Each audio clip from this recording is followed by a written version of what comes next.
நாராயண பரம்பிரம்ம தத்துவம் நாராயண பரஹா நாராயண பரோ ஜோதிஹி ஆத்மா நாராயண பரஹா.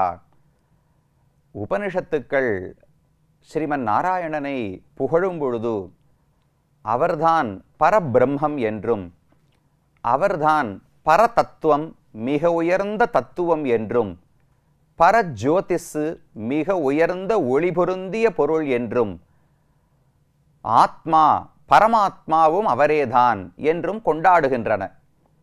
ஜோதிஷ் என்றால் ஒளி பொருந்திய பொருள், பரஜோதிஷ் என்றால் மிக அதிகமான ஒளியை கொண்டவர் என்று பொருள் படுகிறது. வேதத்தில் பல இடங்களில் பரமாத்மாவை குறிப்பிடும்போது பரம் ஜோதிஹி மிக உயர்ந்த ஒளியை உடையவர் வைகுந்தத்திலே வாழுகிறார் என்றுதான் குறிப்பிடுகிறது. அப்படி வைகுந்தத்தில் எத்தனை ஒளியோடு பகவான் இருப்பாரோ அந்த ஒளியோடு இந்த பூவுலகத்திலே பிரம்மாவினுடைய யாகத்தை ரட்சித்து கொடுப்பதற்காக தீப பிரகாஷர் விளக்கொளி எம்பெருமான் என்கிற பெயரோடு பகவான் வந்து தோன்றினார். அவர் தோன்றிய திவ்யதேசம்தான் இதோ திருத்தண்கா என்று நாம் சேவித்துக் கொண்டிருக்கிற திவ்யதேசம். இதற்கு ஒரு பெயர் திருத்தண்கா என்பது. ஆனால் பிரசித்தமாக காஞ்சிபுரத்திலேயே போய் கேட்டாலும் பிரசித்தமாக பக்தர்களிடத்தில் கேட்டாலும் அந்த பெயர் தெரிந்திருக்காது. மற்றொரு பெயர் உள்ளது, தூப்புல் என்று கேட்டால்தான் அனைவருக்கும் தெரியும். திருத்தண்கா என்கிற திவ்யதேசம், இந்த பிரதேசம், இந்த பாகத்துக்கு தூப்புல் என்றும் பெயர் சொல்லப்படுகிறது. தூ என்றால் தூய்மையானது என்று பொருள், புல் என்றால் தர்ப்பங்கள் என்று பொருள். இந்த இடத்தில், இந்த க்ஷேத்திரத்தில் மிக தூய்மையான புனிதமான தர்ப்ப புற்கள் எல்லாம் கிடைக்குமாம். அதை சேகரித்துத்தான் பெரியோர்கள் வைதிக காரியங்களை செய்து வருகிறார்கள். அதனால இந்த ஊருக்கு தூப்புல் என்றும் பெயர் ஏற்பட்டது. அதே போல பகவான் வந்து இருக்கிற இடமானபடியாலே இதற்கு அழகான பெயர் திருத்தண்கா என்று. பிரமன் யாகம் செய்த பூமி, அழகான குளிர்ந்த சோலைகளாலே சூழப்பட்ட இடம் என்றும் பெயர் ஏற்பட்டது. இங்கு பகவான் எப்படி வந்து சேர்ந்தார் என்கிற கதையை பார்த்தோம். அந்த பகவானை தரிசிக்க வேண்டாமா? முதலில் எப்போதும் அவரை பற்றி கேட்டுக்கொள்ள வேண்டும். அவரை பற்றி தெரிந்து கொள்வதே கேட்டுத்தான் முதலில் அறிந்து கொள்ளுகிறோம். அதற்கு பிறகுத்தான் பகவானை பார்க்கவே செய்கிறோம். அதனால் நாமும் கேட்டு முடித்து விட்டோம், அப்ப பார்க்க செல்ல வேண்டுமல்லவா? பகவான் மூலவரை தரிசித்தோம் என்றால் அழகான வடிவத்திலே காட்சி அளிக்கிறார். கர்ப்ப கிரகத்திலேயே ஸ்ரீதேவி பூதேவி நாச்சிமார்களோடு நடுவில் உயர்ந்த வடிவத்தில் நின்ற திருக்கோலத்தில் மேற்கு நோக்கி திருமுகமண்டலத்தாலே நோக்கி கொண்டு பகவான் இந்த இடத்திலே காட்சி அளிக்கிறார். மூலவருக்கு தீப பிரகாஷர் என்று திருநாமம். தீபம் என்றால் விளக்கு, பிரகாசம் என்றால் ஒளி. விளக்கினுடைய ஒளியை கொண்டவர், விளக்கு போலே ஒளிவிடக்கூடியவர், பிரகாசமாக இருக்கக்கூடியவர். அதனால தீப பிரகாஷர் என்று பெயர். தமிழிலே விளக்கொளி, விளக்கொளி எம்பெருமான் என்று அவருக்கு பெயர் சொல்லப்படுகிறது. நின்ற திருக்கோலத்திலே ஸ்ரீதேவி பூதேவி நாச்சியார்களோடு அபயஹஸ்தத்தை பிடித்து கொண்டு சங்க சக்கரங்களை ஏந்தி கொண்டு பகவான் இந்த திருக்கோலத்தோடு காட்சி அளிக்கிறார். இவரே பிரகாசம். விளக்கு விளக்குன்னு சொல்லுகிறோம் இல்லையோ? திருமங்கையாழ்வார் ஒரு பாசுரத்திலே பாடுகிறார், நந்தா விளக்கே அளத்தற்கரியாய் என்று ஆழ்வார் பகவானை அழைக்கிறார். நந்தா விளக்கே, விளக்குன்னு சொன்னால் தீபம். ஆனா தீபம்னு சொன்னாலே அதுல திரி போட்டுண்டே இருக்கணும், அதுல எண்ணெயை ஊற்றிக்கொண்டே இருக்க வேண்டும். அப்போதுதான் தொடர்ந்து எரியும், இல்லாவிட்டால் அணைந்து போய்விடும் இல்லையோ? பகவானை விளக்கு என்று சொன்னால் ஒரு நாள் அணைந்து போய் விடுவாரோ, ஒரு நாள் அழிந்து போய் இல்லாமல் போய்விடுவாரோ என்றால் நந்தா விளக்கு. ஆழ்வார் சொல்லுகிறார், நந்தாதவர் பகவானுக்கு என்றைக்குமே அழிவு கிடையாது, குறைவும் கிடையாது. நந்தாத விளக்காக, அழியாத விளக்காக பகவான் இருக்கிறார். அதைத்தான் நந்தா விளக்குன்னு தெரிவிக்கிறார். வேதத்தை அப்படியே தமிழாக்குகிறார் திருமங்கையாழ்வார். பிரம்மத்தை பற்றி அடையாளம் சொல்லும் போது வேதம் சொல்லுகிறது, சத்தியம் ஞானம் அனந்தம் பிரம்ம. இது தைத்திரிய உபனிஷத்தில் இருக்கக்கூடிய வாக்கியம். சத்தியம் என்று சொன்னால் உண்மையானவர், என்னைக்குமே அழியாதவர், எப்போதும் இருப்பவர் என்று பொருள். ஞானம்னு சொன்னால் அறிவே வடிவமானவர், தானே ஒளிவிடக்கூடியவர், ஸ்வயம் பிரகாசம் என்று ஒரு பொருள் தெரிவிப்பார்கள். அதாவது ஒரு குடம் இருக்கிறது, ஒரு வேஷ்டி இருக்கிறது. இந்த பொருள்களை பார்க்க வேண்டும் என்றால் தானாக அவை ஒளி விடாது. வேறு ஒரு விளக்கையோ ஏதோ ஒரு பொருளை கொண்டு வெளிச்சம் வந்தால்தானே இந்த பொருள்களை குடத்தையோ வேஷ்டியோ பார்த்து தெரிந்து கொள்ள முடியும். அதை ஸ்வயம் பிரகாசம் என்று சொல்ல மாட்டார்கள். எந்த பொருள் வேறு எதன் உதவியும் இல்லாமல் தானே ஒளிவிடுமோ அதை ஸ்வயம் பிரகாசம் என்று தெரிவிப்பார்கள். பகவான் அதை போலத்தானே தானே ஒளிவிடுகிறார். இவர்தான் உலகத்தில் மற்ற அனைத்தையும் ஒளிபெறச் செய்கிறார். ஒரு தீபம் விளக்குன்னு சொன்னாலே, இந்த இடத்துல ஒரு தீபம் ஏற்றி வச்சேன், அந்த தீபத்தை வச்சுட்டு இந்த அறையில் என்னென்ன இருக்கிறதுன்னு பார்த்து விட்டேன். இந்த தீபத்தை பார்க்கறதுக்கு இன்னொரு தீபம் வேணுமான்னு தேவை கிடையாதோ இல்லையோ. ஒரு விளக்கு அதையும் காட்டி கொடுக்கும், மற்ற பொருள்களையும் சுற்றி காட்டி கொடுக்கும். அதை போல பகவான் தன்னையும் பக்தர்களுக்கு காட்டி கொடுக்கிறார். தன்னை சுத்தி இருக்கக்கூடிய பொருள்களையும் அவர்களுக்கு உணர வைக்கிறார். அதனால தீப பிரகாசர், விளக்கொளி எம்பெருமான் என்று பகவானுக்கு பெயர் ஏற்பட்டது.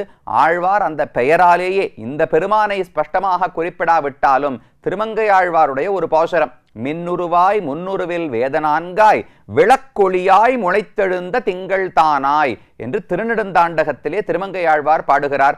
விளக்கொளின்னு பகவானை பற்றி சொல்றார். விளக்கொளி என்றால் பகவான் தான் உலகத்து பொருள்களை பற்றி நமக்கு உணர வைக்கிறார், அனைத்தையும் காட்டி கொடுக்கிறார். நமக்கு ஞானம் அனைத்தையும் வழங்கக்கூடியவர் இவர்தான்.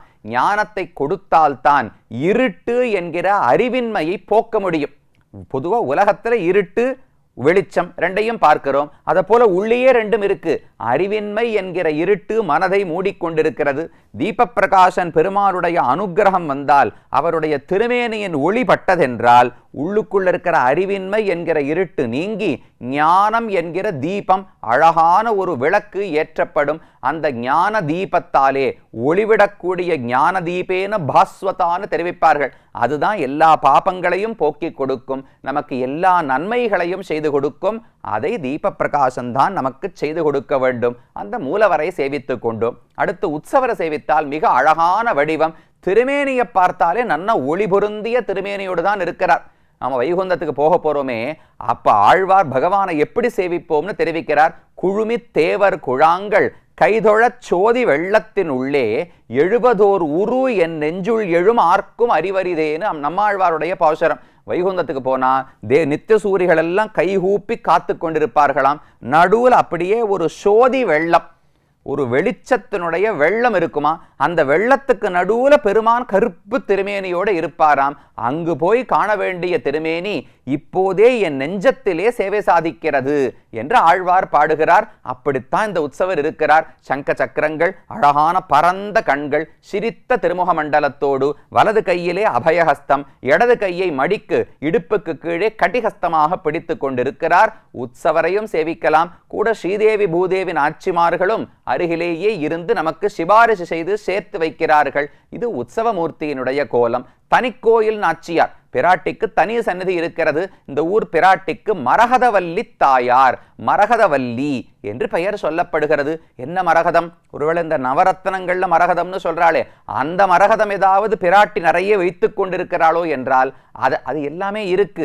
ஸ்ரீ, செல்வத்துக்கு அதிபதியாக ஸ்ரீ என்று பிராட்டி அழைக்கப்படுகிறாளோ இல்லையோ. அப்ப தங்கமோ வெள்ளியோ வரகதமோ வைரமோ என்னவோ அனைத்துமே அவள்தான், அவளிடம்தான் இருக்கிறது. அனைத்துக்கும் அவள்தான் தலைவி. ஆனா இங்கு சொல்லப்படுவது மரகதவல்லி என்றால் உலகத்து மரகதத்தை பற்றி அல்ல, பகவானேதான் மரகதம். மையோ மரகதமோ மரகடலோ மழைமுகிலோ ஐயோ இவன் வடிவென்பதோர் அழியா அழகுடையான் என்று கம்பர் பாடுகிறார். ராமனுடைய திருமேனி பார்த்தா இது என்ன கண்ணுக்கு பூசிக்கிற மைய போல கருப்பா இருக்கு, மரதக கல்லை போல கருப்பா இருக்கிறது, கடலை போல கருப்பா இருக்கிறது, மழை கொட்டும் மேகத்தை போல கருப்பா இருக்கிறது என்று கம்பர் பாடுகிறார். அப்ப மரகதம்னு சொன்னாலே பகவானையே தான் தனக்கு உரியவளாக கொண்டிருக்கிறாளோ இல்லையோ. பிராட்டி பகவானையே ஆளுகிறாள், பெருமானையே தான் சொல்படி நடக்க வைக்கிறாள். அதனால மரகதவல்லி தாயார்னு சொன்னால் இங்கு மரகதம் என்பவரே பெருமான் தான், அடியேனாக சொல்லவில்லை. ஆழ்வாருடைய ஒரு பாசுரம். அந்த பாசுரத்தை பார்த்தோம்னா இந்த ரெண்டு சொற்களும் சேர்ந்தே இருக்கின்றன.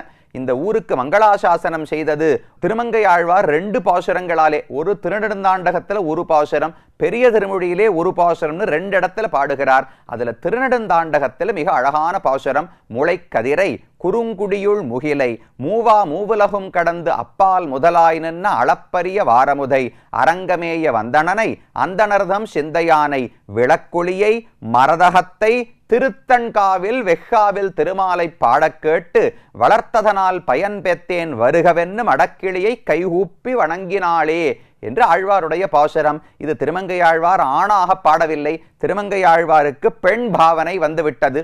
கண்ணனை காதலிக்கிறாள். ஆனா கண்ணன் கை கொள்ளவில்லை. அப்படியே மயங்கி கீழே விழுந்துட்டாளாம். அவளுடைய தசையை பார்த்து அந்த பெண்ணினுடைய தாயார் இந்த பாசுரத்தை பாடுவது போல ஆழ்வார் பாடுகிறார். அதாவது பரகால நாயகி அந்த பெண் ஒரு சின்ன கிளியை வளர்த்திருந்தாளாம். அந்த கிளிக்கு பகவானுடைய திருநாமங்களை எல்லாம் சொல்லி கொடுத்திருந்தாளாம்.